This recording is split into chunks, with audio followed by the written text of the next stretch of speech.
listener. Dozens of you asked, and we answered. This week on We Read It One Night, we're talking about Love on the Brain by our queen of STEM and fanfiction, Ali Hazelwood.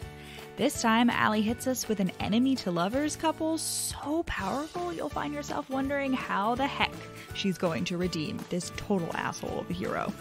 There's plenty of cats, plenty of tangents, and just a hint of treason. Make sure to follow us on Instagram, Twitter, and TikTok. Leave us a rating and review, and enjoy the show.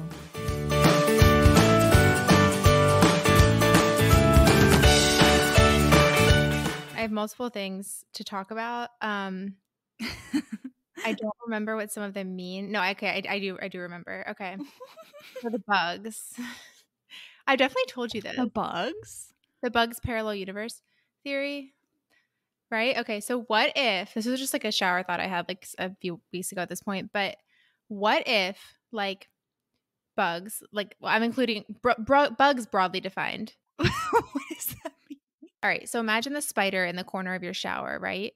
Like he's spinning his web, right? But what if like in a parallel universe, like he's like a person like sitting at his desk working, right? And like same thing, like people, like you exist in a bug form somewhere. So like you smush the spider – you have a heart attack, like that spider has a heart attack in another world, you know what I mean? Like, or like a praying mantis, like here it's eating a cricket, but like in another universe, it's like just eating chicken dinner at the table. You know what I'm saying?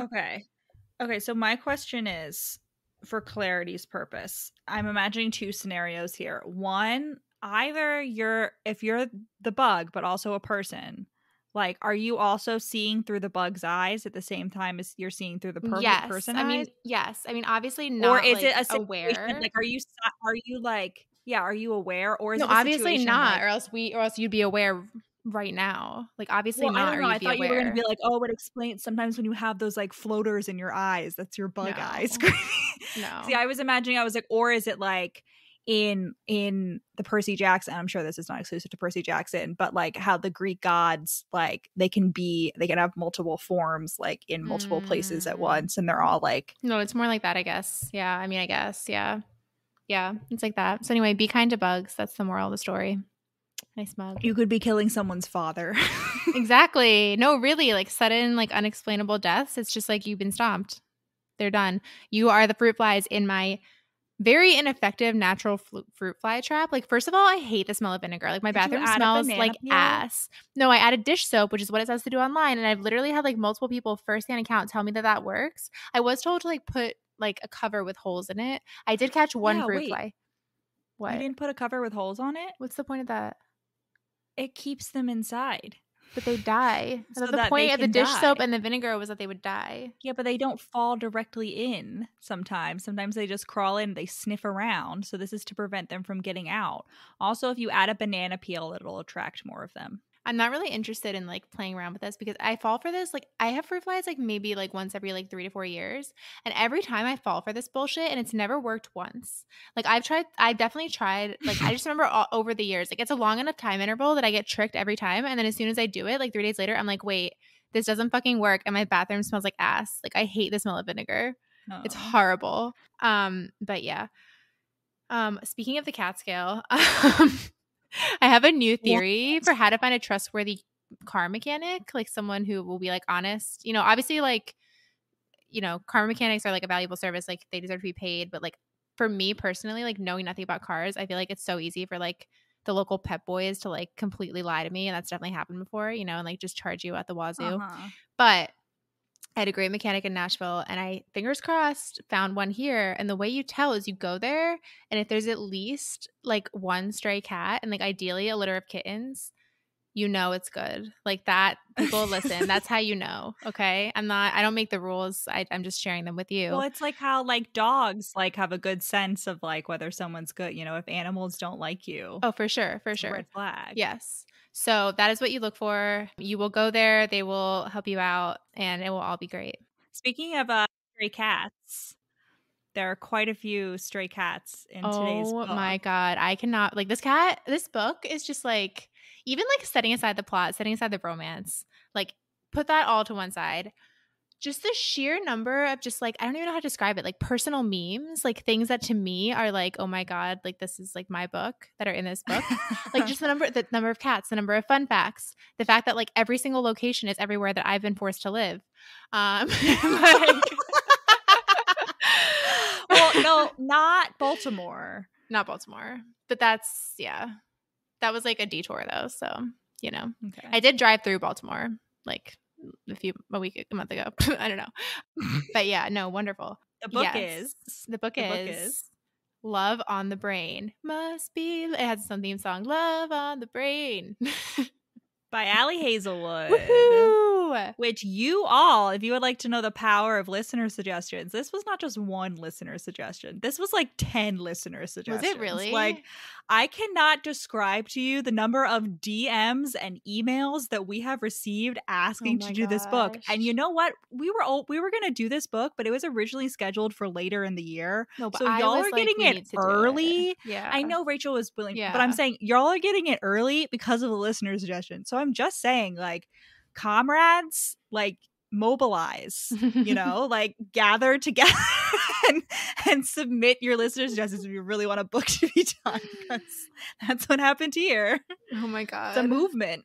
It really is. Yeah, I really enjoyed this book the first time I read it, and then I was forced to reread it like a week after, which I normally would not do, but I still enjoyed it. I did not very much enjoy it. So the first time I actually, you will be shocked, but I did read it in hard copy because we were at the airport and I saw it and I was like, you know what, I'm fucking getting this because it's not coming off hold in the library for like 3 months. So I did read it with my eyeballs. Like, it was that good. It's also like a very enjoyable shade of pink, the cover. So like, it's a very aesthetically pleasing book to carry around with you. It matches the Love Hypothesis. I like it. Yeah, the coordination. I really like that too. But then I re-listened to it with the audiobook and like, I don't know. I think it's just probably because I did read it like with my eyeballs first. Like, I had my own voices, but the audiobook narrator's voice was like really not it for me. No offense. Oh, interesting. I thought it was the same one. I could be wrong. I didn't verify this, but I thought it was the same one as the Love Hypothesis. Listen, it very well could be. The reason I also struggled with the audiobook, and listener, you will not be surprised. I only listened to this on audiobook. I struggled with this on audiobook, and I don't know that I would recommend it on audiobook, not necessarily because of the narrator, but because I found it really difficult in places to discern between things that B, our heroine, because this is first person, between things she was saying in her head and things she was saying out loud. Because some of the things she said out loud, I was like, surely no person would say this out loud. And then it would be like, I said. So it was like, and the audiobook narrator like didn't, and it's hard when it's in first person, but I felt like the audiobook narrator didn't do a great job like differentiating between thoughts versus speaking for B. I can't speak to that because I like did know what was actually in her head and what wasn't. It's not the same narrator as the Love Hypothesis, but again, I don't want to rag on her too much. Like, there was nothing like inherently I thought bad. she was good. Like, she was good. Narrator. I think it was just like that the voices weren't like, I already had voices in my head because I had read it myself. So like, it just wasn't. That's fair. Yeah, and it was like so recent after I just read it, you know. So like, I didn't have time to like sort of forget. Another thing this book has like weaving. So this book has like a lot. Okay, so I have a theory. The first chapter of this book was released like a year ago or something, and I read it. Like, I did read it with my eyeballs, and it was a different first chapter than the current one. And I think so. This book is like, it has like a You've Got Mail type of like through line, right? Like, that's like one of the drama, and I think that was originally going to be like the main source of tension, like the main, you know what I mean? I don't even know if the Tim and everything, like if her ex-fiance, like if that existed as a source of drama or not originally. But the You've Got Mail thing was unfortunately like relegated a little bit, which was, I wish it would like cause more tension. But there were like a few things that like seemed like they were building up to something and then just like didn't, or like took like a complete left turn into like, there were, well, the ending of this book is insane. I have things to say about that. It's great. No, but no, I agree. I thought there were parts of it where there was like a through line throughout, and I was like, oh, this is like really like well wrapped up, right? But then there were also parts of it where we were building up, and then like we got a scene, and then like, and that was it. Like, it was done for the rest of the book, and it felt like some things felt like they were just being like checked off a list, like, okay, I wrapped that up, instead of like fully feeling immersed. But I still really liked it. I feel like that. Okay, so I'm be interested to see, because I know what things like you're talking about, and I don't think I agree with all of them, but I want to see if you agree with the things that I felt that way about, but like we'll get to it. Okay, let's just like launch right in. So another big through line in this book is Marie Curie, like fun facts and like, you know, little flashbacks. Very important. They are very important. They don't always, I didn't always see the like connection to the plot, but I enjoyed them nevertheless. Like I was never like, oh God, another Marie Curie fun fact. Like I know a lot about fun facts. I do. I know a lot about Marie Curie. I know a lot about La Llorona, famed Houston ghost. I know a lot about blood and eggs. But yeah, we'll launch right in. Did you know that Marie Curie was married in her lab gown? Yeah, fun fact. And her love of her life, Pierre, was crushed by a horse cart and died like 3 years after they got married. Something like that. That's what you get for marrying a Frenchman. Right. Yeah. Good point. Yeah. And it's Marie's own fault for like having such a French name, you know, like her sisters, what were her sisters' names? Like Helena and like Bronislava. If she'd been Bronislava, she never would have like gotten shot by a Frenchman. That's all I have to say. Like she should have tapped that down. And then so B is like waxing poetic about how no relationships. We didn't even introduce. I know. I'm just saying she's waxing poetic about how no relationships last. And she's like, sometimes people get their heads crushed by a horse cart. Sometimes they sleep with your best friend 6 months before the wedding and make you lose tons of cash and security deposit. And I was like, that's oddly specific. I wonder what the trauma in this book will be. I knew. Our heroine is B. Königswasser. If you're wondering whether B stands for anything, it doesn't. And I was waiting this whole book to find out what it stood for. And then no, it doesn't. In fact, we get a whole explanation. She's named after a literal bee, like the insect. Right. And she has a identical twin sister who the audiobook narrator pronounces Marika. Her last name has an umlaut and it wasn't pronounced, so I have no faith in this. Don't think it had an umlaut. Did it? Maybe it did. I don't know. On the A, Let me look it up. Right. Let me look it up. You have a lot of confidence for someone who's apparently never seen these names written down. Well, I've seen B's names written down. Because it's in the thing. Yes, her last name has an umlaut. And it was not pronounced. I thought only U's had umlauts. No, yeah, I know, I'm just trolling. I don't care, to be honest with you. Like, I literally do not care about the German name. In fact, I know like it's supposed to be her trauma that she's like moving around, but like every time she mentioned like, oh, I'm from everywhere. I'm from like I lived all these. I'm like I know this is like the one situation where it's warranted, but it was really just giving like person who studied abroad in Europe and like spent a day in like 12 countries and like talks about it for the next 5 years. They are orphans. B is a researcher. She's a neuroscience gal. And she just got this like awesome grant, whatever, like this awesome thing at NASA that she really wants to do to work on this project called Blank, which sounds like totally it's mind control basically, like for astronauts for some reason, like no good reason, but we go with it. Yeah, I have comments to say about that. Yeah. We'll get to that. And she's like she's so happy. Also, B has like fun colored hair and piercings, and she's like generally like edgy, like looks wise, but not at all personality wise. Okay, does Ali Hazelwood run or not? Is she a runner? I don't know. Is she a vegan? Because I have a lot of questions. Right. I have a lot of questions. So like in the Love Hypothesis, Olive and Adam were both runners like separately, but it was never like part of the plot. Here, B is like, I'm going to do my couch to marathon, but then like literally can't run 1 minute, like 1 minute. She's like, I run 1 minute and then I'm hobbling. Like I am literally limping. And I know people don't run, but like really 1 minute and then you're limping. Like maybe I can understand 1 minute and you're out of breath, but like 1 minute and your legs are like, I just don't understand. Like I feel like that's cause for concern. Is she like sprinting?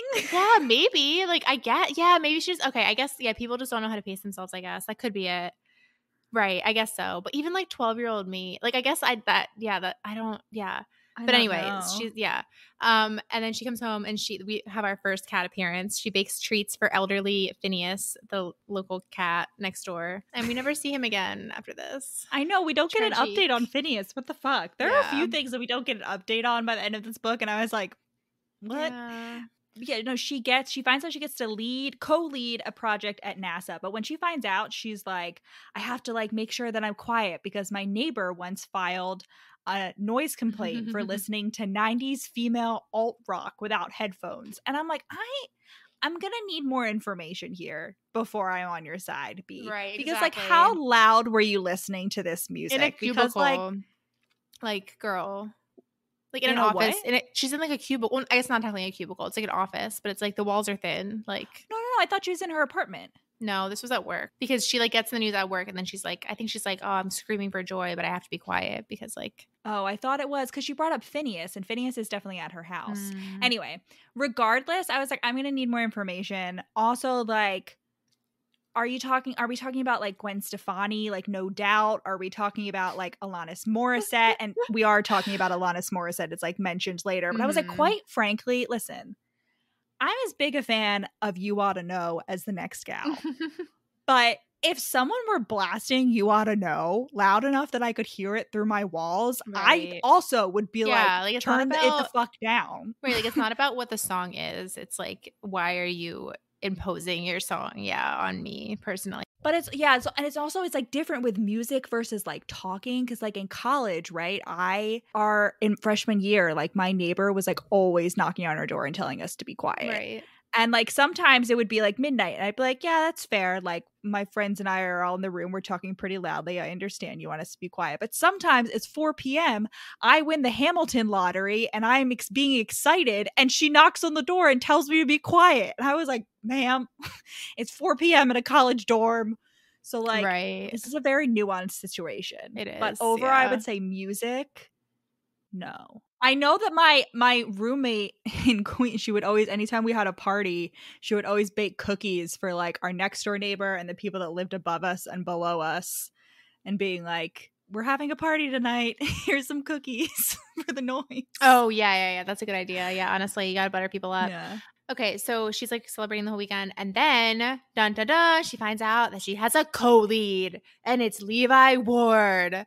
So okay, so she knows Levi from grad school. They overlapped for 1 year when she was a first year and he was a fifth year, which already, like, if you don't see this coming, Levi is the love interest. But like, surprise. Yeah, it's just like weird to me that they only overlap for a year and she's a first year, because the whole thing is that like they were nemesis, but like not really, because it was just like he one-sided hated her, like, or so everyone thought, you know? And I feel like that's not the definition of a nemesis. Like if someone just doesn't like you, that's just like, I don't know. It just felt very like odd. A bully. I don't know. But also like the age difference. I don't know. Like I just feel like in general, like why couldn't they overlap for like longer? Creepy. Yeah. Like I forget what context I wrote this down in, but like at least like I remember when I was in grad school, like if there's like a fifth year, like trying to get with at first year in general, like no, that's just like not, like everyone's gonna roast that, you know? But I guess that's not what he's like actively trying to do. Right. He doesn't actually try to get with her. He like has a silent crush on her. And B is like, well, that's fine. Like he doesn't have to like me. But he did tell my fiance Tim that he could do better than me, like after he proposed. So yeah, okay. So her fiance who cheated on her is named Tim, and her best friend that slept with her fiance is named Annie. But so about Tim, I have a question for you, Rachel, about the name Tim. So for me, the name Tim, even before reading this book, already had like, if I were to name a shitty ex-boyfriend, like if I were writing a book and I were to name a shitty ex-boyfriend, it would be Tim. I'm fairly certain that I have done that before. I have named him Tim. So it's interesting to me that Ali Hazelwood and I have that same like association. But now I would like to know, like, do you also have that feeling towards the name Tim? Mm-hmm. Like it's not like I've ever met a Tim who was like a jerk. Like no, the Tims that I know are pretty neutral people. I have like pretty even like positive negative associations with the name Tim. It's a very like meh, like just doesn't really do anything for me name. Just Tim. It's not a hero name. It's not a hero name. Definitely not. Which I feel like is what Tim is supposed to be, right? Like by the end, like he's not supposed to be like this big bad villain. He's just supposed to be like, wow, this was an asshole loser. Like we're over it, you know? No, he's certainly not the big bad. No. Oh my God. Oh my God. Okay. Hard to top. Oh my God. I felt like I was on cocaine. I was coming back from my COVID booster. I was coming back from my dual COVID booster flu shot appointment, listening to the end of this book. And I was like, am I high? Like, am I having a negative reaction? Right. But like it simultaneously wasn't dramatic enough. Like I was expecting it to be dramatic in a totally different way, but this was just like unhinged. Like I'll tell you, like, I don't know what you. But it was foreshadowed. Right. It was foreshadowed, but I was thinking that even more was foreshadowed. It's all I'll say for now. Yes. Right. Yeah. Okay. Right. Okay. So Okay. the other thing that Levi did was she overheard him talking. So they shared a PhD advisor. And at one point, her name's Sam, she asked them to like do a project together. For some reason, even though, again, Levi was a 5th year and B was a 1st year, which usually means you're like taking classes still, but whatever. And Levi was She's like, her no. best and like neuroscientist. Right. First like, year. what? And Levi was like, no, I can't work with her. And Sam's like, but you said you would. And then like B walks out for some reason and overhears them talking or something, like, and Levi's like, I can't work with her, blah, blah, blah, and then she like leaves And then halfway. she runs away. Huge theme. B loves to eavesdrop and half-ass eavesdrop. Like she loves Yes. to just like break off and not She get the gets full called scoop. out for it. Right, as she should. And B really wants a cat, but she like won't get one because like she doesn't want it to die. She has permanency issues. I relate to that so much, except that, well, it's the same reason Mom didn't want a cat, because he was afraid of it dying. But for me, it's just like fear of commitment. It's less the dying. It's more the like, what if I regret this? I need a cat to be foisted on me. Like if I was like foisted, if a cat was foisted on me, like I would do fine, I'm sure. Like same with like a child. Like if I like for some reason like had to take in like a child right now, I think I'd do great. However, I like make the choice because then you can regret it. You know what I mean? If there's no choice, there's nothing to regret. Oh my God. Anyway. Yeah. So the first third of this book was very Pride and Prejudice-y. Like it very much tracked the plot of Pride and Prejudice. And I thought it was going to continue throughout the whole book, but it really, I mean, it did to the extent that like he's prideful and she's prejudiced, you know, like, and there's like misunderstandings because of that. But like, so like one of the things that he said in grad school was like, she's like, yeah, he called me fugly, which is like not what happened. He just like, someone was like, doesn't she look cute today? And he just like looked her up and down and didn't say anything. And I was like, is this a not handsome enough to tempt me moment? Like Ali Hazelwood, answer for yourself. And maybe this is just because I know that Ali Hazelwood is obsessed with Pride and Prejudice and she's always posting about it, but I was like, oh, for sure, this is a not handsome, like for it's sure. or it's like the Lizzie, or it's like the like Darcy refusing, like Mr. what's his name, Sir whatever Fitzwilliam is like dance with Darcy, dance with Elizabeth. Oh my God, Lucas, Sir Lucas. Yeah. And then Darcy is like, meh, meh, meh, meh.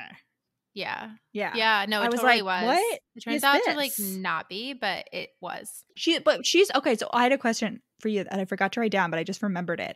So, so she's like in that like flashback, she's like wearing like a dress from Target, and the Target dress like reappears a lot. So like remember that. How was the Target dress described again? Because for some reason, it's really ugly. I had it in my head as like blue and yellow stripes. Yes. And I was picturing some there was polka dots. Okay, it was either polka dots or stripes. Because I was picturing some horrible like sleeveless version or like tank top sleeve version of the blue and black or white and gold dress. Remember that like internet debate? No, I'm picturing like chevron is what I'm picturing.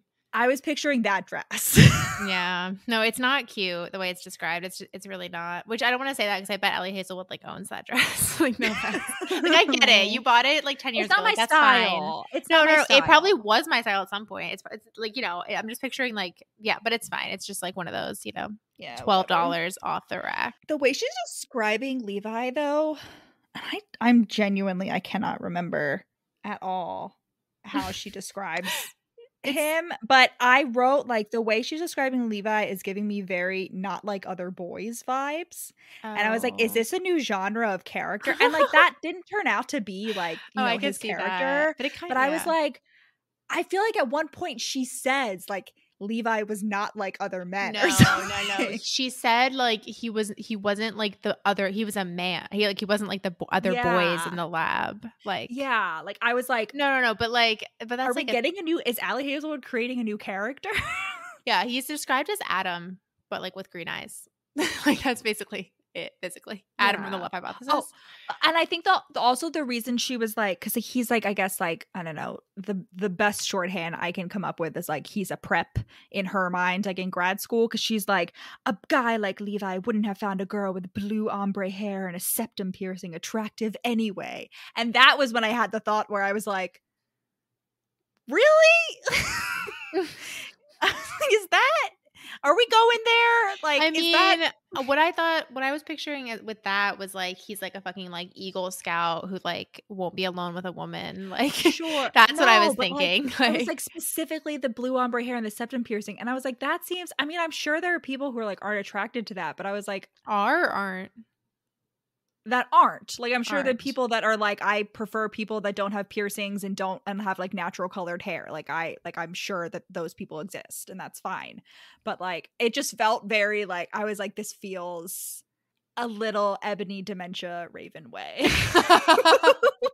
to me. Oh, I don't know. I don't think it was that much of a stretch. Not that's extreme. I'm exaggerating here, but I can't figure out a better way to like Just like that's not. I feel like that's not a stretch at all. But anyway, they're off to Houston. What? wait, I'm sorry. Before I forgot to bring this up when we talked about how she doesn't want to get a cat. She like if she got a cat, she would name the cat Meowry Curie. Yes, but then she doesn't. Oh my god, She doesn't. I was very upset. So annoying. But it's just like how I'm so upset that our mom would not, despite the fact that these cats eventually got foisted upon to me. So I feel like I should not. I say foisted, but like lovingly. Yeah, I know. Like I know. I feel like I should have been allowed to been the sole decision maker in naming these cats. But our mom like scammed us. Yeah, and then like we got the cats. It was gonna be his cat, and then like a week later, Persephone and Cleopatra. Yeah, Persephone, Cleopatra, Jane Austen, Agatha Christie, Cindy Crawford. There's so many options like in the world of like cat related. Like if we had gotten a boy cat, Chairman Meow, like it would have been amazing. But I was robbed. So we got Evelyn, Evie, and so I was like, well, I have to have a name that matches that. So we named the next cat Adelaide. And we call her Addie. Evie and Addie. And they're getting along finally, right? Yeah, today they spent time on the same bed together willingly.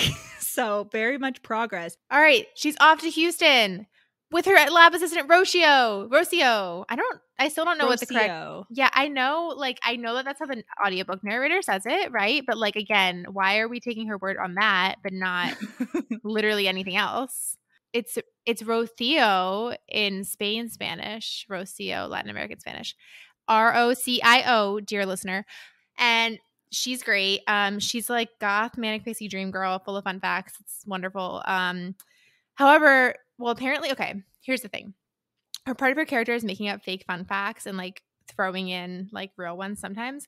But the first thing she says is like, did you know that armadillos can give you leprosy? Which isn't so much a fake fun fact as just like misinformation that some people believe. So I'm like, I don't know if Ali Hazelwood thinks this is true or not, because like a lot of people believe that like armadillos do carry like the same bacteria that can cause leprosy theoretically, but like it's not in a form that's like transmissible to humans. Like there's not a single, I don't think, recorded case of a human getting leprosy from an armadillo, right? But like so the way it's presented is as if it's like real. So like don't believe this armadillo slander. That's all I have to say. It's just like what was the animal that was blamed for COVID? The pangolin. It's like the yes, kind of like that. But you know what though? Because Ali Hazelwood does throw in the whole like, oh, sometimes she makes up fake ones. I think it's kind of smart. Like maybe it was on purpose. Like she's really just like covering all her bases. Yeah, she's covering her ass. Right. Like if one of her fun facts turns out to be wrong, it's just like, oh well, she just makes up fake ones. Ha ha ha. Like maybe this book got a legal read by like the publisher's lawyer, and the publisher's lawyer by the armadillo's lawyer, by the Armadillo Council. In this other dimension where we're all Armadillo Council of America. Right. But it's like some people believe that. Yeah. And she's also excited about La Llorona, who is a famed feminist ghost on the banks of Houston. Is she feminist? I guess. I don't know if she's feminist. She's not feminist at all. That's what I said. I was like, that seems like a bit of a stretch. She apparently got mad at a man and drowned all her children as revenge. And then now like cries along the banks to lure more children to drown. And Rocio wants to find her. We also find out on this plane ride that B runs an anonymous Twitter account. It's like really big, has almost 1 million followers on like academic Twitter. Over 1 million followers. No, over 1 million, sorry. On academic Twitter, which if you're not aware is like a big thing for some reason. Like I don't know why, but like academics love Twitter. Like I personally will not. Twitter is like TikTok for old people, I guess. Like kind of. I don't know. They love it. They go wild. I don't don't know about that. But so she runs that, and it's like a secret. Like no one knows. It's anonymous. It's a Marie Curie Twitter. Right. It's at What Would Marie Do, right? And she started it because after she taught like a class in grad school and decided to give her students like an anonymous survey to see how she did, and got just like a bunch of like sexist, inappropriate comments, which is definitely a real thing. Like I remember one of my law professors like telling us like she was like she was like new to the school, and she was like, yeah, don't fucking write anything like that because like it's anonymous, but like it's not anonymous if I don't want it to be. Like I will find out if you write something like that. So like she's like that people did that, yeah. But shitty Tim and her other grad school friends who were all men convinced her not to report it. Yeah, they were like, you're making a big deal out of nothing. She hasn't told like a single person about this Twitter, even her sister. She's like, you know, she can blab, which like fair. But I find it interesting she never told Tim in like, even though they dated for like 4 to 5 years after she made it. So she has this internet friend. His name's Schmack. Schmackademics at Schmackademics. In a totally shocking turn of events that no one will see coming. This is a You Got Mail scenario. This is Levi, obviously. Who could have predicted? Right. And so they've been friends for years. And she's like, he also has like a similar following, but he like tweets about like other academic shit. And she's like, his bio says she was like, I initially was a little distrustful of him because like his bio says he, him. And we all know how cis men on the internet can be. And I was just like, yeah, but B, like, how do you know he's cis? Like, I don't think cis means what you think it means in this context. Like, right? That's like true. Just using he, him pronouns does not, right. No, it doesn't automatically right. cis. But anyway, she's chatting with Schmack, and Schmack is like, he's telling her about this like girl from his past who's back now and she's married. And like I forgot about the You've Got Mail element, but like this is definitely the main conflict. Yeah. Like, it was hilarious. Like the number of times when it's just like they once again have a conversation in which he's like, yeah, this girl I've been in love with this whole time, and she's like, this jerk that I'm working. I know. Oh my god. So dumb. They literally don't figure out until the very end of the book. And then it's like so anticlimactic. Like it doesn't even matter. Like that's the thing. Like that's one of those things that I'm like, why was this not like, it should have been more relevant, you know? It was kind of just like, oh, we've been talking, you know? No, what it does when he figures out it's not like it's not really a big deal, I think, because he's been gone for her this whole time, so like it's not going to change how he feels because like, no, yeah, I know he's already top level, right? But for her, I feel like at the end, like when she figures it out is when she sort of like finally allows herself to admit, oh, that's true, that she's like, oh my god. And the way that he talks about like who I thought was this random girl but like is actually me, and he's felt this, so he has like these deep feelings, and like, wow, like I would be a fool to let this go, like all of that stuff. I'm gonna be honest, the whole like Levi lurking in the corner for like literally 7 years at this point is giving Severus Snape just a little bit. Like, I'm gonna be honest, I don't love it. It's like it's a bit much.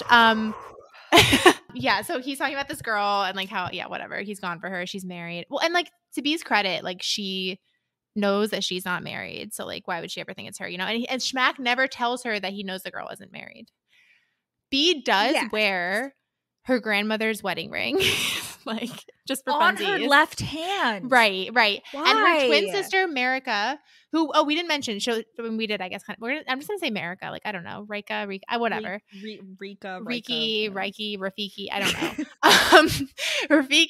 Rafiki's like in Norway. She bops around. She's been like traveling since high school. Like she's one of those. She's teaching like the Norwegian brats German or something. She got the grandmother's engagement ring and B got the wedding ring, which like one of those is like a much better deal in my opinion, right? Like, yes, but one of them, they got the ones that matched their styles. No, they didn't though. I feel like B's like an engagement ring would not go with the sort of like softcore punk that B is like repping. I guess so. Yeah.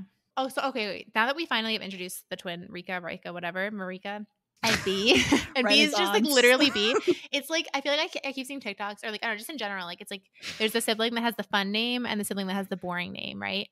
Yeah. And like So yeah, like facially, like I guess like in the US, like B is the boring name and Marika is the fun name, but they're both like weird in their own ways. And like plausibly in like the Flemish part of Belgium or wherever the fuck they were born, Marika is plausibly the normal name and B is the weird name because it's like an English animal. You know, like how do you say giraffe in German? Like imagine someone named that here, you know? Like how do you say, you know? It's like which one's the fun, which one's the boring? It's just that the styles don't match at all. Like that's what gets me. It's just like why would you do that? Like why? What? Do you want to know how to say giraffe in German? How? Something ridiculous, isn't it? Giraffe. Okay, well, still crazy in its own way. D giraffe. Oh my god. Giraffe. Still D giraffe. insane in its own way. Indeed. Truly. D giraffe. It's just giraffe, but with one F instead of two. You could have Raffi as a nickname. That's a great name. As it were. Rafiki, Raffi. We just call her Raffi. Yeah. Renesmee. Raptor. Renaissance. Yeah. Revolution comes around. Revolution. So yeah. So B like emails Levi and she's like, do you want to meet this weekend to discuss blank? And then he ignores her. And I'm like, yeah, because you fucking suggested this weekend. Like, no wonder he ignores you. Like, he's setting healthy boundaries. Like, girl, chill out. Like, they regularly are that's not why he actually, they work every weekend for some reason. No. Definitely not getting overtime. It turns out he hasn't been ignoring her. But yeah, so she rolls up like a day early and she's like, oh, I just want to look around. And the security guard is rightly like, no, bitch. Like, this is a fucking top secret like facility. How did you even get in here? Like, what do you mean? I know. For real, how did she get in there? Because when we went, listener, we went. Yeah. Oh yeah, we didn't mention that we were literally going to Houston while I was reading this the first time. Yeah. We were moving Rachel into Houston and we went. Our brother wants to be an engineer, so we were like, let's go visit NASA. And so you can visit NASA and you can get a tour around like the campus and everything. And there's like your a little golf like cart, theme park, like visitor and center, there's like a little and there's like a museum, like exhibits and shit. But it was very hard for us to find the parking lot for the tourist part of it. And we tried to go in like 10 different entrances and they were all like secure entrances. Like you could not enter unless you were an actual NASA employee. So how did she get in? Unclear. This is what I would like to know. She how also did she like get in? Okay, she also like lives in NASA housing. Like they gave her housing. So maybe she's like somehow she can walk to work, right? Which like you've been there. Like Houston's not very walkable, and especially in that area, like it's very like wide open. It's not really like near a city block. Right. It's like how does she walk? Maybe there's like maybe there is like special like visiting researcher housing that's like closer or something. She's also like, I can't believe I'm gonna be seeing rockets on my way to work for the next 3 months. Well, I feel like there were no rockets like outside, right? It's like weird for you reading this now after like there was one rocket for sure, and there was the rocket near the tourist part. No. There was a rocket outside. There was the giant ass rocket that we saw inside, but there was a rocket outside, and there was also the rocket that we went in. Oh yeah, that was. I thought that we only went in the plane. I don't know if we actually. You could go in the plane and the rocket. Okay, that's like in the touristy part. Okay, yeah. But it implied that there would be like fields of rockets, and that is not the case. No, there are fields of cattle. There are like Highland cattle. She's also on like, the NASA campus. Yeah, so weird. Well, no, they're not Highland cattle. They're Texas Longhorn cattle. Oh yeah. She's also like, I wonder if my new office will have a window. I'm not used to natural light, and I'm like, girl, we've been in the engineering floor. There are no windows. I did grill the tour guide on why they torture people like that, and she was like, oh, it's because of the storms. Which seems suspicious. Like, and I guess, but again, just have like one way like windows. Like, I don't understand. That's like, it's just no, there are no. It's windows. just like for some reason they decided that people whose brains make serotonin from natural light are not allowed to be engineers. Like, period. Because that's like what every engineering lab ever looks like. Like, it's always depressing and windowless. Windows. But they're windows that lead to the walkway in which the tourists can walk by and look down at you. Horrible, like literally dead ass. Like people, they were like having like a scheduling meeting, and I could see this guy's like fucking Excel like schedule. Like I just don't understand. Like or like calendar app. Like what? Fresh hell. And it's not even one way. Like they can see us. Like no wonder he was facing away from me, because like that's probably the best case scenario is that I see his schedule instead of like him seeing me, his face. Like, oh my God. I just like would simply I just don't understand. Like, yeah. I would perish. It's literally like animals in a zoo. They can goggle. Of course, we did go goggle, like of course. But like I feel like that's not my problem. That's like something for them to fix. It was very odd. I was like, why are you doing this? Right. It was very cool though. I highly recommend visiting if you're in the Houston area. Yeah, it was cool. Yeah, definitely something to do. It was raining and it was still fine. Like when we went on the carts, still fun. Sit in the back and talk to the Yeah. tour guide. You'll get more from it. Yeah, You'll get to like befriend the roast tour the guide. other You'll get visitors. extra Like fun. establish yourself as like a rule follower, and then you will get to like break more rules. Like don't be annoying, basically. But so she can't get into like the security part. This whole thing is a security part. So unclear. We will later learn there are like literally cameras in this entire building. So we meet Guy, okay, and Guy is like someone that she's been like corresponding with. He knows a lot about the project. And Allison, I want to ask you, what was your first red flag with Guy? Like, what was the thing that made you realize like this is going to be a no for me, Okay. for all of us? All right. Well, so I just want to say that when Guy is introduced, my note was, I'm going to be upset if he turns out to be like the dick from the Love Hypothesis. And spoiler alert, he does, but like a million times In a totally different more way, wild. and yet, like, yeah, just like. So he does. But so, Rachel, technically my first red flag is the fact that his name is Guy. I just feel like I've never encountered a character whose name was Guy who like wasn't in some way like not great. Like I just feel like you can't be a good guy and have that name. So, okay, you were still questioning at that point, though. What was the thing that made you be like, for sure? Oh fuck, what was I gonna say? Oh, there was something. It wasn't the thing that was for you. I totally forgot. It was I can say for 100% that it was when Levi when he says that he failed his psychological portion for the astronaut, like Guy wanted to be an astronaut but he failed the psychological test, and I was like, okay, that's a red flag. But it was definitely before that. I was definitely like, but I forget it. So with the astronaut psychological, I didn't even really like pick up on the psychological exam part of it. What picked up for me is that like Guy was sort of like implying that he had been to space. Like B thought that he had been to space. So like he was implying that to make himself seem cooler. And then it turns out that he never actually did. Like he was like technically on a mission, but like not in a rocket. Like in the control room. Like right. Like still like working on it, but like he made it seem like, or like, he let B assume that he was like in space in a suit. Okay, so the red flag for me, so Guy has kids, which like at first that made me think he was gonna be like safe and cool because I was like, okay, he's married, good. He has kids. Like we don't have to worry. What I thought too. Right. That's like a safety thing for me. But it turns out he's divorced, and he's going to say, he doesn't say it now, but like the next interaction we have with him, he's going to be like, yeah, me and Levi babysit play dates sometimes. Like, so he's saying he's babysitting his own kids. And I was like, okay, like you're done. Like you're done. That's not going to fly. Like, yeah, I didn't notice that he used the word babysit, but yeah, definitely a red flag. Right. So watch out for Guy. B, we find out that B is vegan because Guy asks, like, she's like, oh, I don't eat eggs. And she's like, I try hard to break the stereotypes that plague my people and not use the word vegan in the first 3 meetings, which like, I know that is a stereotype. In my experience, pretty accurate. However, if there were a word that meant like meat or animal product eater and you were forced to specify that, like other people would definitely use that in their first 3 meetings too. You know what I mean? Like it doesn't seem fair, you know what I'm saying? Like I understand what you're saying. My thing is that like unless you're talking about food, there's really no reason to bring it up. Oh, sure. You know what I mean? Like if you're talking with someone and food doesn't come up, like there's no reason. And even in a lot of cases, if food does come up, there's really no reason to be like, yeah. No, I know what you're saying, except that I think if there was like a word that you had to specify that you ate meat, that would still come up. Like the people who, you know what I mean? Those people would still be like, I'm a meat eater. Like, I don't know. A carnivore. Right. I'm a carnivore. Like, right. Like if that wasn't the default in our, So, okay. So Guy leaves her for 1 second and she hears, what does she hear, Allison, down the hallway? Meow. I hated the way this audiobook narrated. Oh, I didn't hear that because I was reading it. I was rereading it physical copy until I got the audiobook like halfway through. Or like a little less than halfway meows through. Every time the audiobook narrator meowed, I was like, what the fuck is I don't think I ever heard her. Wow, incredible. Meow. Oh my God. Oh, no, I'm sorry.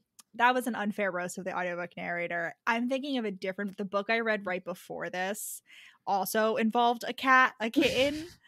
And the meow in that was so annoying. It was like a middle school actor like doing a meow. Like that's the best way I can describe it. It was horrible. This, I don't think I had a problem with this audiobook narrator, so I apologize to the audiobook narrator. Like that was an unfair criticism of you. That your meows were fine. And it is a beautiful young calico, but it doesn't look like our cat Evie, who is mostly black with like orange and white. This cat is mostly white with like orange and black on her ears. And I like how like we later find out that she's like okay, we're later gonna see like videotape footage of her, and B is like she definitely looks smaller than before. So like I feel like that's to imply that so like we the reader and B are like assured that she's a kitten, so she's gonna like still have a lot of years ahead, you know, like a lot of years. Yeah. So I feel like it's funny. I think it's funny because that's like the same thing we were doing with Evie. We were like, oh, did she grow? Like, should we measure her? Like, I think she's still a kitten, even though she was a mother. Like she had kittens, but like that's possible when they're less than a year. Yeah, cats can have kittens like starting at like 4 months or something. Yeah, like, I just think it's funny that was like part of it. It was like so many like I don't know like relevant things to our life. I did feel like it was a little bit of false advertising in terms of NASA because like there were no stray cats in NASA. Oh no, and I just feel led astray. Yeah, really. Like that was a huge disappointment. Honestly, there might have been outside. Like who's to say? It was raining. They're probably like hiding. You know. Well, that's true. This cat is inside the building the whole time. Like lives in the vents. Like very unclear where she came from. Yeah, where did how she did go? the cat get there? Right. And so like know what where happens, she went. What happens every time we see this cat is that B starts making cat puns. Like I should have written some of them down. She's like, my jokes are hysterical. And then the cat gets offended and like walks away. And in this right, do you remember any of the cat puns? No, I didn't even notice that. Oh really? No. Maybe the audiobook narrator didn't like emphasize it. I don't know. But no, it's like, written down. Now that you say that, maybe she did. Right. She's like, what a perfect kitten you are. You don't like my joke? It was hysterical. You're such a sweet girl. Aren't you the most perfect little baby? I feel so fortunate to have met you. Come on. I was just kitten. Okay. The cat jumps on the precarious stack of equipment, which is indeed precarious, and starts tumbling down before who comes around the corner? Edward Cullen slams into her from a direction she wasn't expecting. Yes, I was gonna say. I literally wrote, "Is this science, Edward and Bella?" Yes, and we never get an explanation. She's like, how did he get there so fast? We never get an explanation. I feel like now that I'm thinking about it, no, the solution is that he was just literally lurking around the corner, stalking her this whole time as he's been doing for 7 years. He was hiding behind like the thing of equipment. The walls. He has like, you know, in the Pink Panther at the end when they're like blending in with the curtains and they have those like costumes. And they, like, you know what I mean? Pink Panther with Steve Martin. Yeah. Oh my god, yes, that was him. Where he's like on the ceiling. Yes. He's like holding onto the ceiling. Oh my god, with, like, he does rock special climb. Like grippies he that rock he climbs. like invented himself to avoid the head smashing. Yeah. Oh my god. Anyway, he like saves her, and all she hears is horrified screaming, another very Twilight thing, and a shrill meow somewhere in the distance. But this man, he pushes her against the wall, and then he like immediately like checks her for injuries, and he's like, "Oh my god, is she hurt?" And then green eyes. What? Yes, we get a very like tense. Me to the wall. It's Edward and Bella. It's Edward and Bella car crash scene. But like much more essentially charged, in my opinion. Oh, it's so like if Stephenie Meyer hadn't been a coward, this is what the Edward and Bella car crash scene would have been. And then B faints. She swoons. Yeah, because that's just like what she does.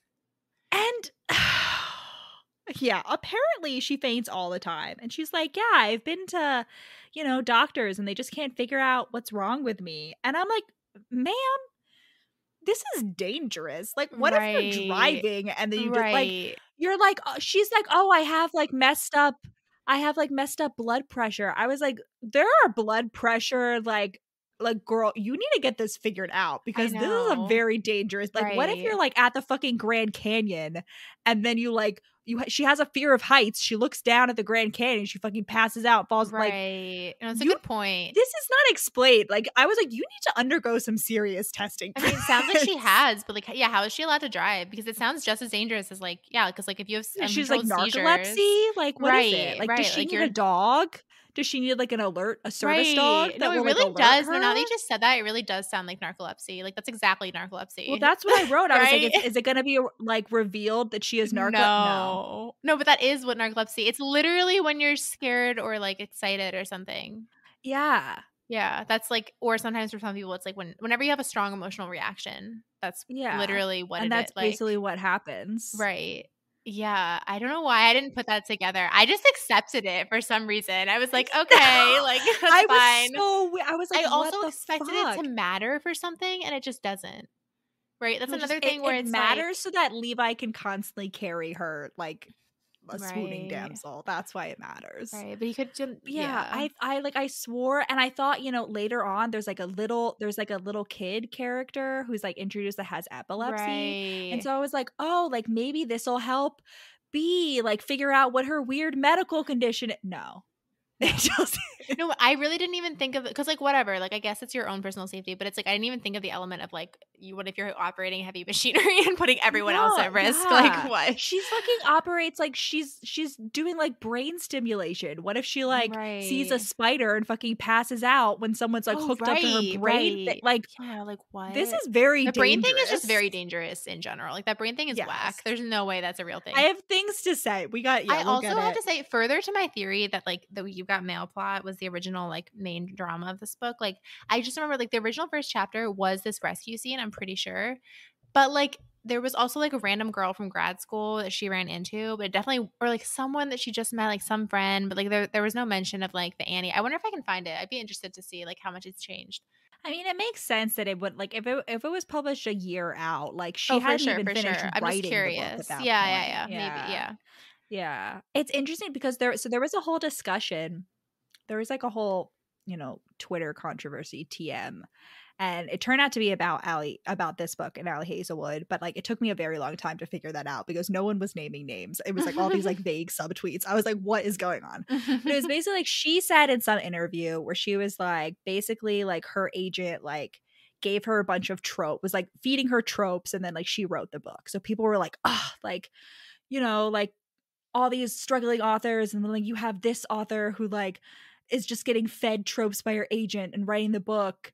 And yeah, everyone was making a big stink about it, but I feel like that makes it like if she was being feeding, like if she was like being given tropes to do, I feel like the agent was like, how about like a You've Got Mail kind of thing? And then like that makes sense in an early version. And I want to emphasize that I'm not one of the people who's criticizing, because I'm like, so what? Like that's where you're Right. fucking, frankly, y'all, like as somebody who's Right. works in publishing, that's what your fucking agent and Supposed editor to, are right. there for. I can't, especially for a second book, when I'm doing a second book with an author, like I'm on a call with them and I'm like, okay, what's your Right. second book going to be? And that's not Yeah. even like a criticism of them. Like that's what your fucking agent editor are there for. If they're not Right. doing that for you, they're not doing their jobs.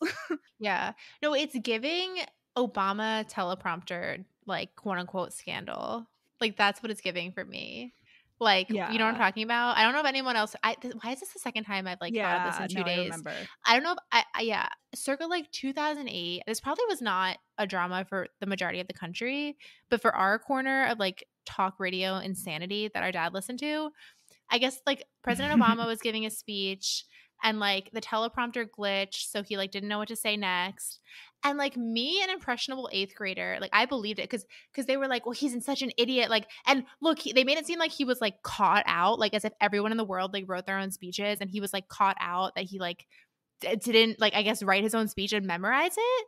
And like then I didn't think about it for like years, and then years later, like for some reason I was like, wait a second, literally no one writes their own speeches or memorizes them. Like, this is totally normal. There's like, a whole what? fucking like industry of like, where's your Speechwriter, like, career to be a yeah. speechwriter? It doesn't Right, make no, any and sense. but what I realized is that like I just feel like every important person in the entire world is just giving speeches written by like 26-year-olds with no guidance whatsoever. I was talking about this today with like, no, because now that I realize, like, yeah, no, it's just like, Yeah. I don't know. I mean, but even with the Ali Hazelwood thing, like she still wrote it. She still wrote this book, and it's a good book. Right. Like at the end of the day, like I can sit down and be like, I want to write an enemies to lovers with only one bed and with like X and X microtropes, but like you still have to write it.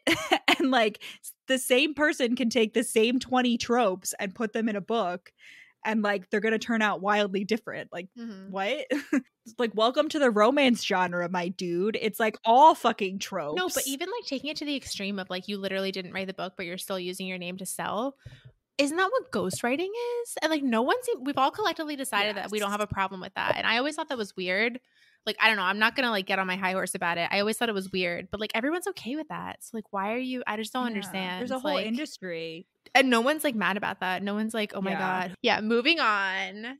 It is the first day and B is so excited. Wait. What? We didn't finish the swoon scene. So after they have their like eye contact thing, then she faints. He like carries her like a damsel to the couch and he's like yelling at the person who like left the wobbly equipment because obviously he's like very upset because she could have been hurt. Yeah, and then that's it. Just no. Yeah, and then like, this is the time when she's like, I must have hallucinated, and then she proceeds to go down the list of like all the like shitty things that he did to her in grad school. He's like, one time like he like left a poker game because someone dealed me in, and like all of that.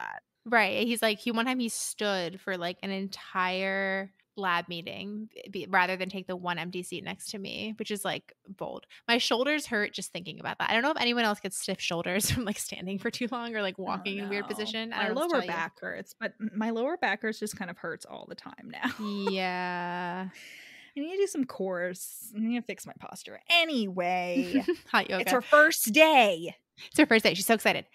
And she gets there. We learned from Rocio that, well, I think everyone knew this, but in France, the guillotine was used as recently as 1977. Frankly, I thought they were still using it. So they get there. Rocio as a winning greeting is like the guillotine was used in France in 1977. And they're going to get a tour from Guy, the guy. But none of their equipment is there. Like, he's just taking them to, like, all the things. And he's like, oh, and, like, here's an empty room. And here's an empty room. And here's an empty room. And here's your office you have to share. Your one computer for you guys to share will be coming. And they're like, we need, like, 8 computers. And then second guy red flag. Actually, this might be the first red flag because I don't think we've heard the babysitting thing yet, technically. Rocio is like, at least get us an abacus if you can't get us a computer. And Guy like doesn't get it. He's just like, what's an abacus? How are you a STEM person if you don't know what an abacus is? Right. Or just like, why aren't you just like pretending to laugh anyway? Like pretend to find me funny. Like that's all I ask. You don't actually have to understand. It can go over your head. It can go over your head. Just like laugh. Just laugh along. Just right. Like right. Yeah. And then they go see the special helmet. So the Blink Project.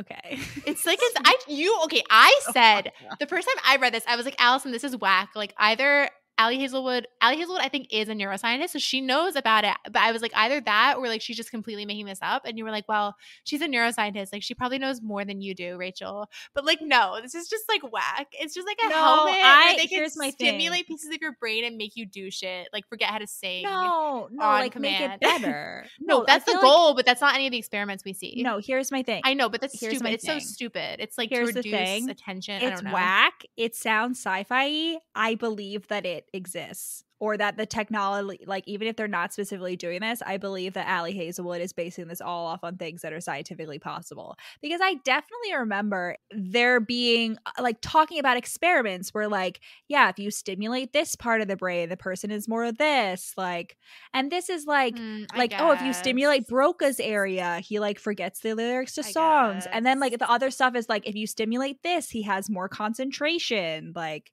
that's just stupid. That all sounds like things that could be possible, but also very dangerous in the wrong hands. Really stupid. Yes. And this whole time, okay, they're going to be up on their high horse about like how the wrong people can't develop this because they'll sell it to a militia. And I'm like, you realize like with NASA, they don't even have to find a buyer. Like they're making it in-house. Like we will be killing people with this. Like I don't know what. Yeah. I don't know what planet we're living on. It's to help like astronauts have better concentration so they don't make like dangerous mistakes in space. And I'm like, cool, good.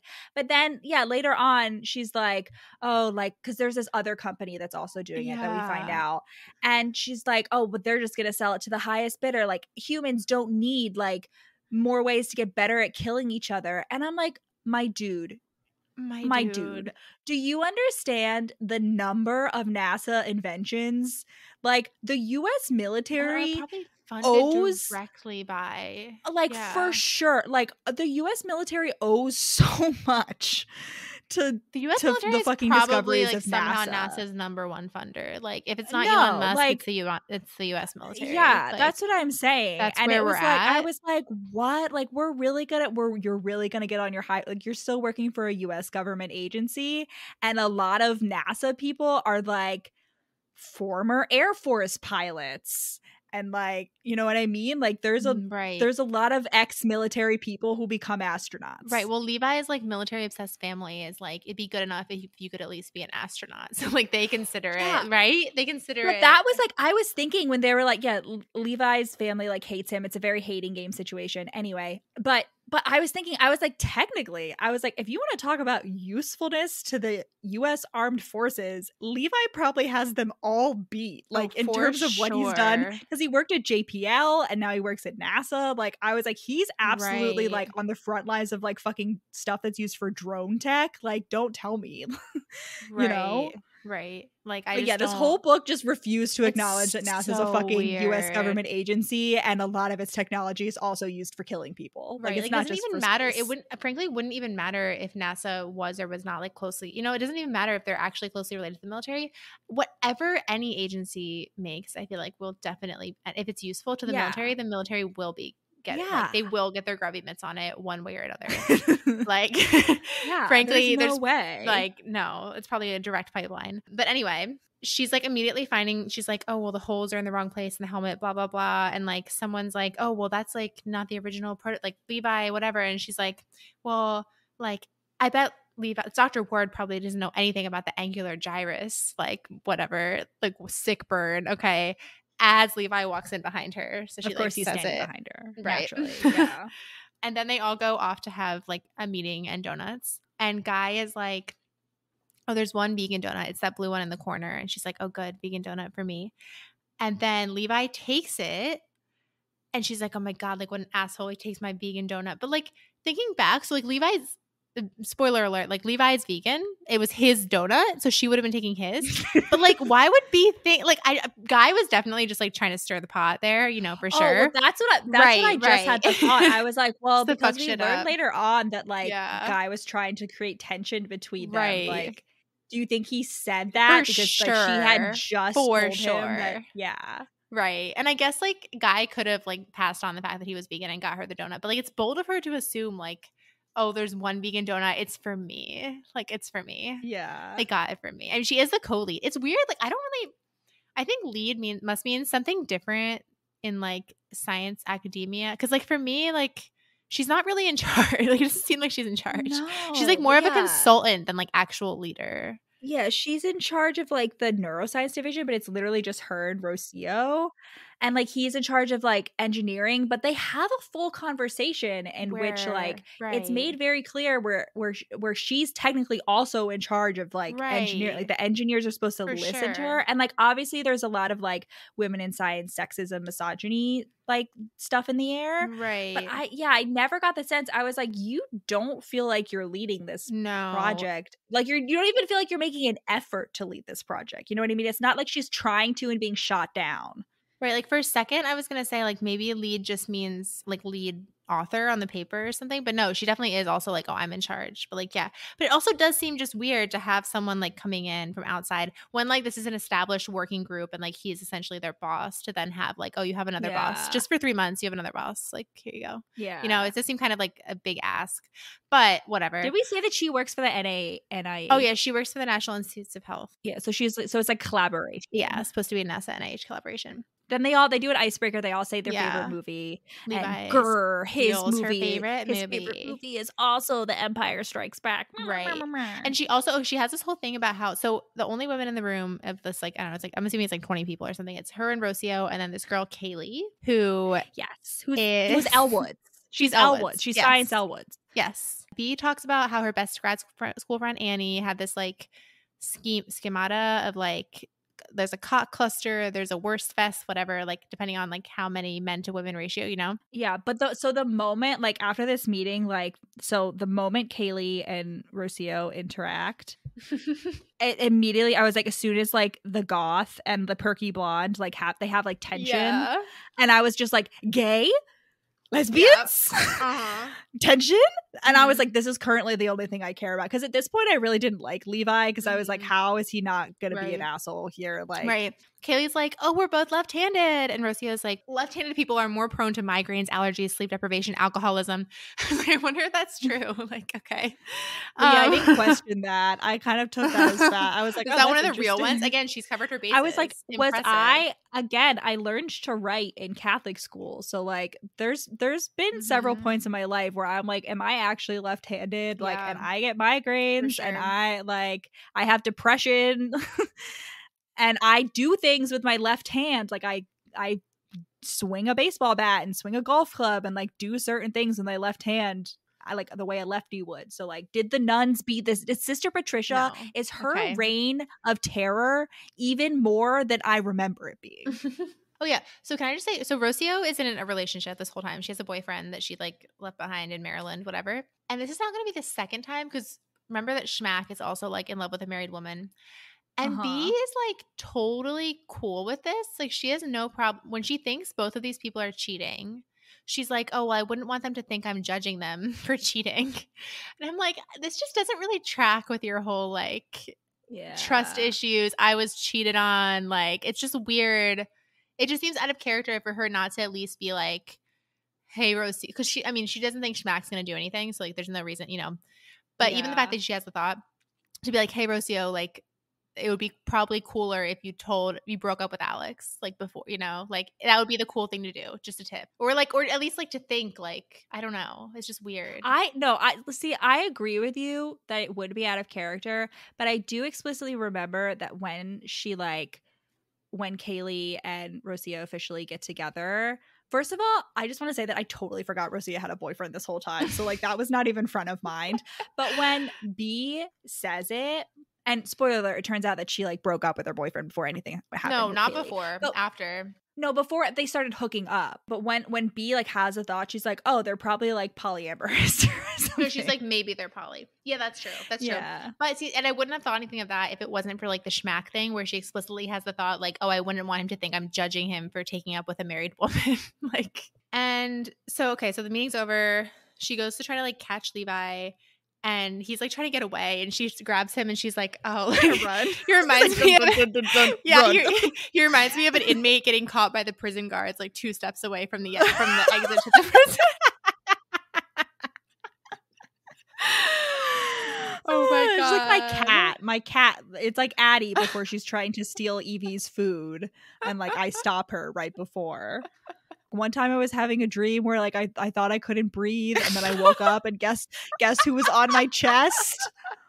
And she likes to be on top of me so much that like I sleep on my side most of the time, and she'll like balance herself on like the side of my body. Great. That's ideal. Wow, I'm so jealous. Wow, I can't wait to meet her. I had she wasn't on top of my face, she was on top of my chest, and she's so fat that like, you know. Oh my god.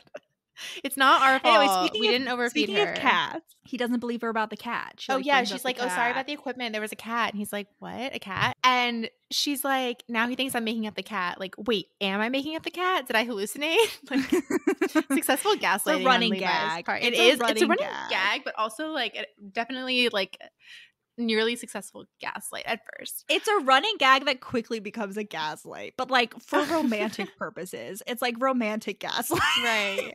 And then she's like, oh, maybe he forgot who I was. Like, that'd be embarrassing, my nemesis forgetting who I was. And I'm like, again, he's not your nemesis. Like, he's a dude who didn't like you.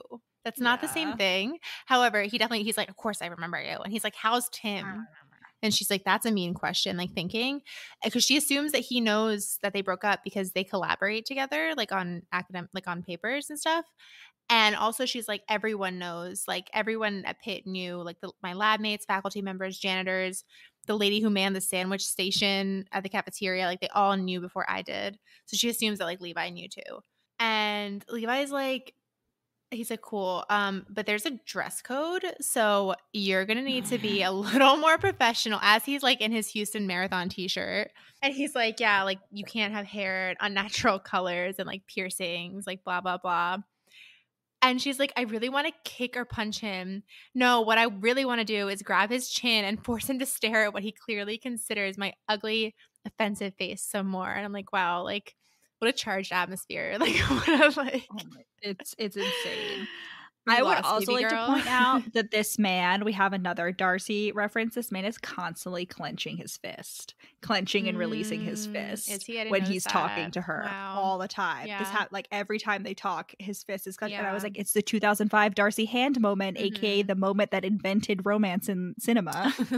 There was no romance in cinema before 2005 Pride and Prejudice did the Darcy Hand moment. No, it's true. It's a fact. And you know that was a reference from Ali Hazelwood. You know that was for on purpose. Sure. She knows. She just doesn't do anything half-ass. And she does call him out. She's like, well, all your engineers were like literally in like cargo shorts. Like, okay. And he's like, she's like, you're wearing a t-shirt and jeans. Yeah. And you didn't believe that this could be salvaged. You didn't believe it. All I have to say is, yeah, like I understand there are explanations for the whole thing, but I'm like, I just like don't like. So in grad school, he was supposed to be like, no, I mean, there there are are this explanations specific for why. thing. No, I understand. Which to me was like the one thing that I was like, I can't imagine a way to like spin this. I have a point here. So in grad school, like he was emotionally repressed or whatever because of his like terrible family or so, but like there are explanations for why he did what he did in grad school that are like whatever, but. So I was like, okay, I understand him just not having the social awareness that like he's acting like a dick because of what like that it like seems like he's acting like a dick. But at this point, he has gone through several years of therapy. He's supposed to be emotionally aware. And I was like, surely, sir, surely you can figure out why that would be an asshole thing to say. Like he continues being an asshole or like seemingly being an asshole. Yeah. And I know that B is an unreliable narrator, but I'm like, dude, you're in your 30s. You're like a mid 30-year-old man. Have some self-awareness. Right. Like, come on. Yeah. And it's like the grad school thing weirdly had like two explanations and they both felt like simultaneously redundant, like to have two, but also like not enough. You know what I'm saying? Yeah. But yeah, he does that. Yeah. So next day, Levi is still not responding to her emails. She's like, she has like a very Darcy moment where she's like surprised that she's like shocked that he's like a beloved boss. She's like, well, obviously he's like competent, but really everyone likes him. It's very like Elizabeth, Mr. Darcy. Lizzie Bennet Diaries is what it was specifically giving for me when she goes to, you know, Pemberley Ink or whatever. Like, Pemberley Digital. You know, why is it always, it's never ink anymore. You don't hear ink very often. Monsters Inc. Whatever. It's always like Corp or I don't know. Pem Corp. I don't know. But yeah, he's a beloved boss. He drives a truck. Their badges don't work. Their badges don't work. They can't get in. Which is like another thing. They still don't have equipment. Right. She compares Guy to, because like Guy has to let them in. She compares Guy like in passing. She's like, oh, he's kind of like my British cousin or something. Like, and I was like, and this British cousin never comes back. But at this point, I was like, the hero of the next book, you know, because my romance neurons were connecting. Oh, I didn't think that. Yeah, but he's never mentioned again, and I sincerely doubt that was on purpose. But I was like, why the British cousin? Like, who is this British cousin? That also led me to thinking, like, is this book taking place in the same universe as the Love Hypothesis? Like, are they all part of academia? Oh, for sure. Well, because I was just like, well, because if the British cousin was the hero of the next book, that this book would be connected to whatever her next book is. Like, it would be canonically the same universe. So I was like, oh, is the Love Hypothesis? And I mean, there's nothing that like says that it couldn't be.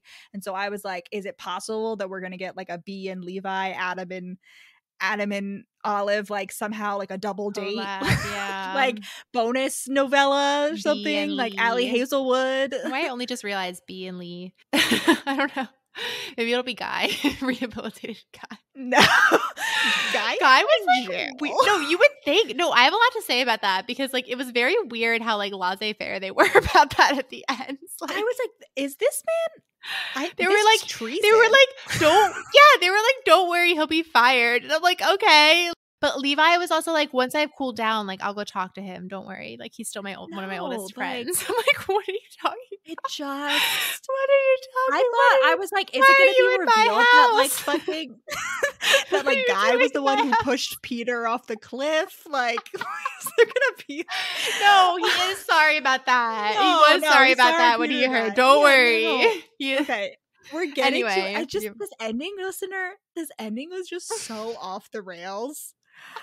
I literally texted Rachel as I was listening, and I was like, what the fuck is the ending of this book? And I didn't dislike it, but I was just like, and there was such an easy way to make it be like sensical off the rails, if you know what I mean. yes. So she's talking to Guy. She's like, Guy, can I ask you something? He's like, a date? No. Good, because I prefer figs. I just enjoyed that. That was a good one, Guy.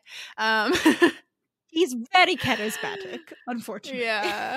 And then they find out the reason they still don't have equipment is because someone hasn't signed off. And obviously B is like, it's Levi. I bet it's Levi who hasn't signed off. Right. And then B overhears like Rocio telling Levi about La Llorona, the famed feminist ghost.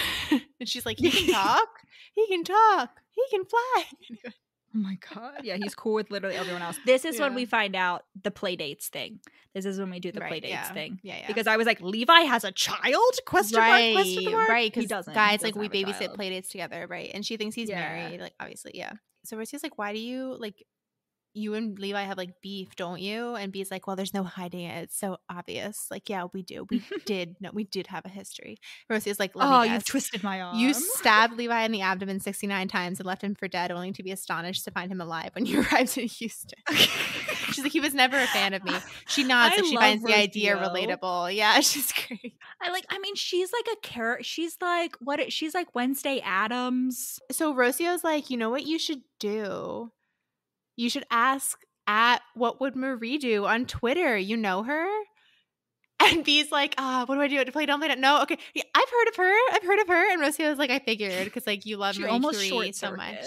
Yeah, you have at least 2 pairs of socks. And B's like, I have 12 socks. Rocio's like, I tweet at her all the time. Like, and B's like, on your own account? Like, really? I don't remember. Like, she's like, no, I make burner accounts. I complain a lot about you, for instance. Like, your vegan lean cuisine smells like farts. And I personally, the fact that B eats exclusively lean cuisine, I quite literally cannot think of something nastier than vegan lean cuisine, with the exception of non-vegan lean cuisine. Oh my God. Like, why? Oh, it's horrible. I feel like frozen food must have gotten like, we've come so far, I feel like, but maybe not at all. I did get some leash waffles. I also feel like it's not even that's like, oh, she can like buy a bunch in bulk and it's like cheap because she doesn't get paid. But like, I feel like lean cuisine is not, correct me if I'm wrong, listener, if you're a lean cuisine eater, connoisseur, is how, like, on the affordability scale, I feel like lean cuisine always seemed like a fancier version of I just always thought of it as like a diet food of like microwave. Yes, but diet foods are usually more expensive. Oh, you know what? I just Googled lean cuisine. It does not look that bad. They got some good ravioli. Okay. I don't know. Pictures, but in reality, what is it's coming up as like $3.50 from Target, $2.62 from Walmart for one, which is pretty cheap as far as a meal goes. That's not bad for a meal, yeah. Right, like meatballs. That's for like meatballs and sauce. I bet the vegan one is more expensive, even though really like, by all rights should be cheaper. Let me see. Yeah, vegan lean cuisine is like $4.29. But oh wait, no, these are like, I don't think vegan lean cuisine exists. Because all that comes up is like healthy choice power bowls. Oh no, they do have it. PETA.org. Lean cuisine just added 2 new frozen vegan entrees. Great news. Thank you, PETA. I don't know what they are, but okay, so it does exist. Interesting. It's not that expensive, but like also just weird. It's just a weird thing to be eating. It's just odd. If you're not. I mean, she can't cook. That's well established. No, for sure. But like, throughout why? The book. So B's like, oh my gosh, like I wonder if B dislikes me enough to like purposely sabotage me. Like his career's a lot more established. He can probably take the hit more than I. Yeah, what did I say? You said B. His Lee's not. B thinks, I wonder if B dislikes me enough. And I was like, that's meta. That's getting very internal. Related to the reason I just spent a week on TikTok since I don't have a functioning computer. And B's like, that night I Google whether I'm the age of onset for paranoid ideation. Shit, I am. Okay, no, if we're talking about schizophrenia, the most common age of onset is 18 to 25. I know this because you pass that and you're like, whew, good. Like, of course you can get it at any age, but like Rachel, I got like 2 more months before I'm in the clear. Oh my God. And B is 28. So like, I guess there's other paranoid like disorder. No, I don't know. I'm sure schizophrenia is not the only. So then B has a phone conversation with her shitty NIH boss, Trevor. Basically, he's like a sexist, shitty pig. He also thinks they're building suits and not helmets. This is a recurring thing. He never learns. And he's like, get your shit together, even though she has no equipment. He's basically just like, stop making excuses. And she's stressed. She talks to Rika also, and she's like complaining about Levi. And Rika's like, as much as he dislikes you, it's hard to believe he's sabotaging you. Like, that level of hatred requires so much effort and motivation. It's basically love. And I was like, ha, ha, ha. Like, and Rika has a vague accent. I don't know why. There but- was a lot that quote just reminded me, like, there were a lot of hating game parallels in this book. Not to the extent where I was like, that oh, Ali monologue, Hazelwood yeah, copied. But like the opening of the hating game is like, True. Well, that's like a common hate thing, is though, very I feel close to like. love. No, I know. Yeah. But I specifically mentioned the hating game because like the subplot with like Levi's family was very much similar to Josh in the hating game. Like, but for some reason, know. okay, I don't know. Okay, see, this is like I still haven't like quite clocked how my brain works when it comes to gauging injustice, because Levi's parents just felt like so. It really didn't rile me up because I was like, they feel so like unrealistic, but also they're doing the favoritism based on something like both logical and like controlled. Like, they like his brothers better because they chose the military, right? Whereas which like, is stupid, like, whatever, don't do that, but like at least it's something. Whereas with the hating game, it's like Josh was like trying to do everything his brother did. His dad was like, I hate you, like, no matter what you do, like, I hate you. It was just reason. like, it was not equal treatment, it was not like equal standards. Well, I also think like, I don't know, that Levi's family was not as much a part of his like core wound. Like, it really like it was like there in the background, but it really wasn't like it was like supposed as to be prominent to the like as important to the plot as Josh's family. I mean, the whole like the third act is Josh's family like being the worst. I think that's just, we had so much to unpack with B that there just like wasn't room. And I mean, I think that's like a side effect of like having a first person POV romance, like whatever. POV I honestly romance. like did not need that. I'm totally fine without like a no, it's fine, injustice. but that's like, yeah, it's very much like he definitely wasn't. Okay. You do not have to worry about me. He wasn't a super developed hero, and like that's not a crit. It's just like because we didn't get his head. Like, he was like tall, dark-haired hero, green eyes, obsessed with her from the get-go. Similar, and also like, very generous in bed. You know what I mean? Well, like he was kind of a classic hero archetype. Yeah, and it kind of it's unfortunate because I feel like we should have stripped away that like air of like Severus Snape like mystery. I don't know if that's the right word. Like, not good, not in a good way. Not in a good way. Was Ali Hazelwood specterness? Is this what was Ali Hazelwood Snape? Why are you using the past tense? Like, I don't know. Anyway, B calls the equipment company to find out where equipment was, and she finds out that Levi canceled the order, and she's like, fetch him. Annie would know what to do. Yeah, and then she wasn't, and then she finds out that she wasn't invited to a team meeting, and she corners Levi, and quote, Levi always has the same look in his eyes when he first sees me, a flash of panic. And she just like goes animal. Yeah, she goes off. She's like, listen, like, I don't care. You can dislike me, but you're being so unprofessional. Like, Rocio and I are wasting your time. We left like our jobs, our partners, like our families back in Maryland. And he's like, well, go home and visit your partner for a few days. And she's like, that's not the point. And then she like tries to stab his chest, and he like grabs her finger. Like, yes, I love this. He pokes her. She pokes his chest, and he like grabs her hand to his heart. And I was like, whoa. And it was very much. It was Darcy proposal scene. Lizzie chews him out, and then he has to like explain, right. And he's like, she's like, I'm gonna go to Boris, your boss. Yeah, and he's like, you don't want to do that. And he allegedly like he there has is no been superior. responding to her email. There's no such thing. I am superior. Yeah. Allegedly, he has been replying to her emails, and like he did invite her to the meeting, and like we don't find out until the very end like why this was happening. Oh, right. They keep passing off these things that I feel like they're like, oh, that was a glitch. Like, that's NASA. just a system glitch. Right. But it happens so many times that I'm just like, I feel like I would have gotten suspicious far sooner than these people get suspicious. Because like, there's a lot of weird stuff that happens. And like I don't work for NASA, which presumably has a very state-of-the-art system. And like my system, my work system that I use, like it has glitches, but not to the extent where I never get email. Like emails get caught in spam, and then I get a notification that they're in spam like a day later. But like, I was like, I don't know. I feel like my like regular corporate system is not this glitchy. Why the fuck is NASA this glitchy? Why aren't you more suspicious of this? Oh yeah, good point. I don't understand. Like, why are you not more concerned? Like, period, point blank, full stop. Yeah, it's so weird. Because like later, like documents disappear and shit. Yeah. Yeah, like are getting deleted and moved. She runs off. She like runs out, storms off to go talk to Boris, but she runs into Rocio on the way. And Rocio just took the GRE. So Rocio's like planning. She's like a research assistant right now. She's planning to apply to grad school, try to go to Johns Hopkins for neuroscience. And she just did like really bad on the GRE. Like you find out your score right away on the GRE. So she did really bad. She's really upset. What? Well, I had a question. She wants to go to Johns Hopkins, but it was like specifically like, yeah, neuroscience, but it was like med school. Like she wants to go to med school to Johns Hopkins. It's not just like a PhD. And I was like, isn't that the MCAT, not the GRE? I didn't hear med school at all. Are you sure it wasn't like medical imaging or something?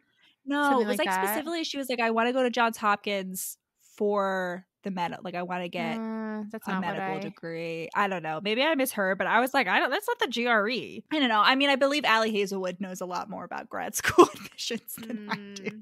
Why would she know more than I do, Allison? No, but maybe it was just I don't know. She knows more than me. I wasn't saying anything about you. Maybe I'm also biased because of the what is it, 2004 classic movie The Prince and Me, in which Julia Stiles' character wants to go to Johns Hopkins for med school.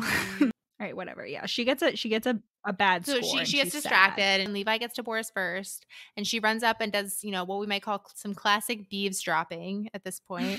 And she hears him being like, "This situation is unsustainable. She cannot go on like this." And she's like, "Oh my God, he's going to be shit talking me to his boss." And then Levi's like, "You need to make it possible for her to do her work." And she's like, "Oh," like surprised Pikachu. He's advocating for me? What? Right. And it turns out like what's going on is that originally this was a NASA project. And then they didn't get the full funding for it. So they were forced to like collaborate with NIH. And NIH was like, "Sure, we'll do it, but we want to co-own the patent." And NASA was like, "No, we want your money with no credit to you. So we will sabotage this and then just like get it moved to the next budget review." Which is like, oh my God. I just like it seems like something that definitely happens all the time. Oh, for sure. In, like science academia shit. just seems like the worst place in the entire world. Like I'm so like people usually apply for grants. Like there's this type of shit. Like this does not happen as far as I know in like the social sciences. Like that's just not, I mean, I'm sure there's like other things, but like this is just like batshit insane.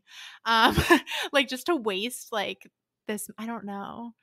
And like what I can't get over is like people constantly being like, "Oh, we have to save the taxpayers' money," but it's shit like this. Like I just don't understand how the rules work in the world. But yeah, so basically they go outside and have a strongly worded conversation, and basically Levi tells her what's going on. He's like basically like they're blocking you, like it's not me, like it's the higher ups, like this is like politics shit. And I'm like, yes, I understand this, but you still could have told her. And like, why didn't you tell her instead of just being grumpy? Like, again, it's a whole like, I was like, why aren't you more like, I understand you're nervous around her, like whatever, but like, why aren't you more self-aware of what this looks like? Allison, he probably wasn't allowed to. Like, that's so obvious. Like, he's not allowed, that this is his job. And he, like, like he probably said, like, you're not allowed to just go spill the beans to an outsider. No, because later on, he's like, yeah, I should have told you. Okay, why doesn't Boris tell her then? You know what I mean? Like, anyone could have told her. Yeah, but they all didn't tell her. I don't care about Boris. Levi is the hero here. Levi's the only one that I have standards for in this situation. Like, I'm like, Levi, you still should have fucking told her instead of trying to like fix it behind her back. I don't know. I think it could still be like, yeah, because he thought it would be better if he wasn't forced to like sort of betray his loyalty to, whatever, to like NASA. He's like, I ended up telling you anyway. I should have just told you to begin with. But like the best case scenario from where he's standing ethics wise is probably just to like fix it without spilling the beans. I don't know. I mean, I'm making that up. But what are ethics when it comes to your true love? True. What are ethics? Yeah. There are no secrets from your soulmate. All right, Jacob Black. Yeah, all right, Stephanie Meyer. My God. Yeah, but in this conversation, she also brings up how he hated her in grad school, and he's like surprised Pikachu face. He like doesn't understand. He also like says her name for the first time here, like ever. Yeah, and she loves it. Yeah, she's constantly because she like never heard it before. Oh, and this was the Darcy proposal Elizabeth roasting scene. Like, truly, before it was just regular argument, but I was like, for me, I was like, oh, it comes in very early here, because this is when he starts to like change for like how sure. she sees him. They're not arguing now. Yeah, right. No, they are arguing right now. So she goes home.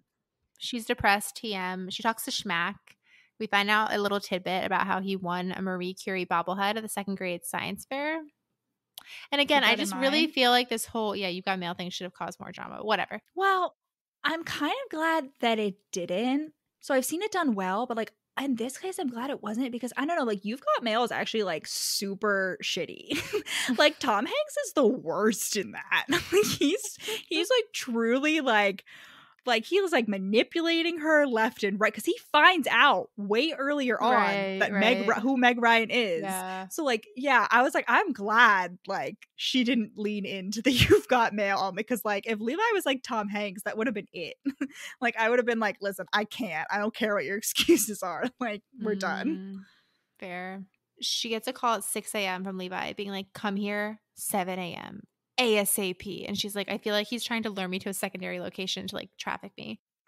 And then she gets there and she's like, why is he so perky? Like, I love that she considers 7 a.m. quote the middle of the night. Like, me too, girl. Me too. Me too. And they're basically like, Levi's like, basically like, just go with it. Just go with it. Whatever. And he's like, Boris, there's a competing company, MagTech, making like the same thing as us. And this is when we get the whole, like the first time we get the whole, like they sell to armed forces and militias, whoever can pay, like as if NASA doesn't like really trying to get the moral high ground. Like why don't they just admit to wanting to do it because of competitiveness? Because they already like have that established. And Levi found this out through some quote light industrial espionage. And we never find out like what that is or how.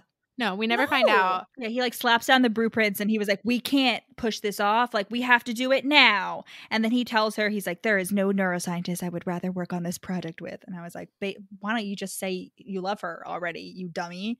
And yeah, he's like, yeah, we have to stop these baddies. Yeah, and at this point, so I was like, oh, there's going to be some like espionage Guy going on. Like I was like, Guy is the villain, like Guy's gonna have been selling government secrets. Right, exactly. He should have been. We don't know whether that's true or not. No. It's not ruled out, but it's never confirmed. It's just stupid. It's like that. It could have tied it. You could have kept all the same motivations he still actually has in the book, but added the spy layer, and it would have like for some reason it would have been even more insane. But like the insanity would have had more. Yes, cohesion. It would have made. Yeah. It would have made sense. Like I don't know. Like he's getting paid a lot. Like maybe he has to pay a lot of alimony in his divorce. No. He could have had the same fucking motivations, Allison, to become a double agent. Like he's mad. He's bitter. Yeah. They nab him. He goes double agent. Like I don't understand. It's like, neither confirmed or denied. Right. And like the reason, and it would make sense why he would like sabotage B personally, just to like add on. He's like, extra motivation.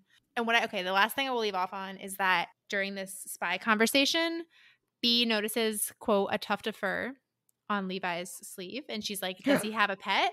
He looks like a dog person. And on that suspenseful note, dun, dun, dun. Does he have a cat? Does he have a dog? Is it a chinchilla? Is it a hairy lizard? Tune in next week. Is it a hairy lizard? Yeah. I don't know. Tune in next week to find out. Next week to find out. Yeah. Oh, well, just to wrap up, the Boris is like, this changes everything. And so he's like, I'll go to the higher ups. Yeah. But yeah, tune in next week for the cat reveal at / potentially cat scale.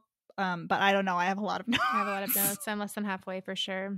I would just like to send out a formal apology to our listeners for this streak of multi-episode book. Like we're really gonna try.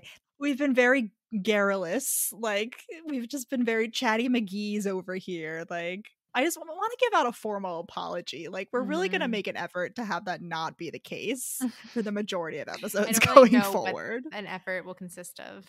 But I don't really know what to change. Like I feel like I haven't really changed the No. You try to manifest it. That's for sure. I'll give you that. Anyway, I apologize. Yeah, I'll light some candles. Like pray to the cat god. I'll get my cats to speak to their goddess. Like we'll try to work something out. All right, anyway, where can they find us, Rachel? You can find us on Instagram, Facebook, TikTok at We Read It One Night. You can find us on Twitter at We Read It Podcast. You can find our merch on Redbubble at We Read It One Night. You can email us. We Read It Podcast. We Read It Podcast, sorry. You can email us we read it one night at gmail.com. I will say that having to say all of that has only recently gotten slightly less stressful. I do not know how you expected me to just like be able to rattle all of that off initially. Like that was so stressful. But anyway, almost 1 year in. Here we are. Is it really? Oh my gosh, that's crazy. Our 1 year is November. Wow, that's insane. Time flies. Anyway, yeah. Connect with us. Give us a 5 stars wherever you're lining. If it has a rating system, particularly Apple Podcasts and Spotify, and give us a review, particularly on Apple Podcasts. If it's possible, if you would like to reference this book, guess what kind of animal Levi has. Wrong answers only. Like, yeah. Guess what is the most absurd animal? Is it a giraffe? Send us your listener suggestions. Don't forget to organize if you would like to really push one listener suggestion. True. Yeah, get together, get the team together. All right. And tune in. Yeah, we're getting the band back together. And tune in for part 2 next week. Godspeed, comrades. Godspeed.